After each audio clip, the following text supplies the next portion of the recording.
The fantastic, unearthly syllables thundered out, echoing from the walls of the vault.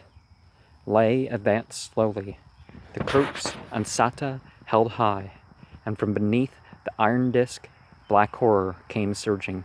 The disk was lifted, flung aside, and a great wave of iridescent blackness, neither liquid nor solid, a frightful gelatinous mass, came pouring straight for Lay. Without pausing in its advance, he made a quick gesture with his right hand, and a little glass tube hurtled at the black thing.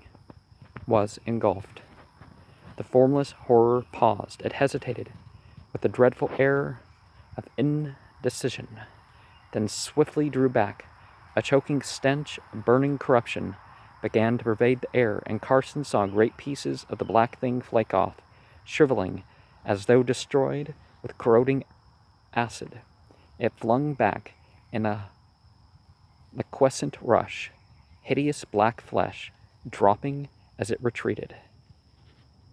A pseudopod of blackness elongated itself from the central mass like a great tentacle, clutched the corpse-like being, dragged it back to the pit, over the brink. Another tentacle seized the iron disc, pulled it effortlessly across the floor, and as the horror sank from sight, the disc fell into place with a thunderous crash.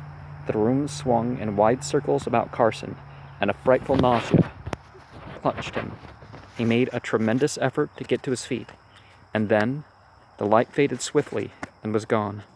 Darkness took him. Carson's novel was never finished. He burned it, but continued to write, although none of his latter work was ever published. His publishers shook their heads and wondered why such a brilliant writer of popular fiction had suddenly become infatuated with the weird and ghastly. "It's powerful stuff," one man told Carson as he handed back his novel, Black God of Madness. "It's remarkable in its way, but it's morbid and horrible. Nobody would read it. Carson, why don't you write the type of novel you used to do, the kind that made you famous?" It was then that Carson broke his vow, never to speak of the witch room.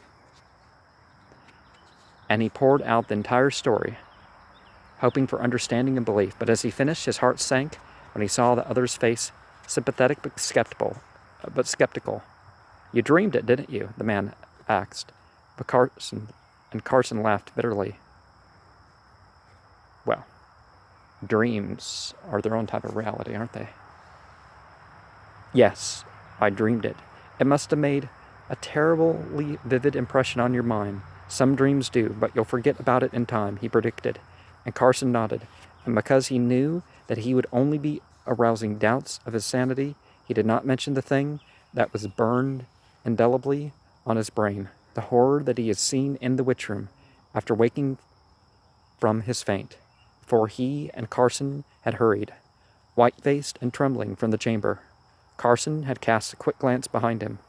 The shriveled and corroded patches that he had seen slough off for that being of insane blasphemy had unaccountably disappeared.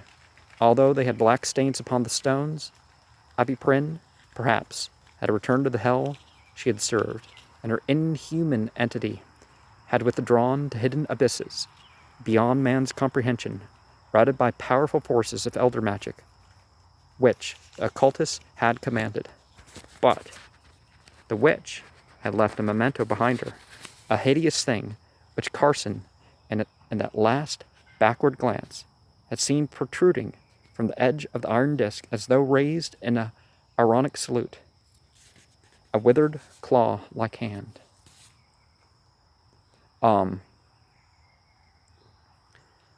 Maybe that's a hint at the misuse of the high salute, or the misassociation of the high salute due to the Nazis. But sometimes what we see as exorcisms and other such things aren't really exorcisms. It's that these beings realize that, well, now they'll have their power in a different way.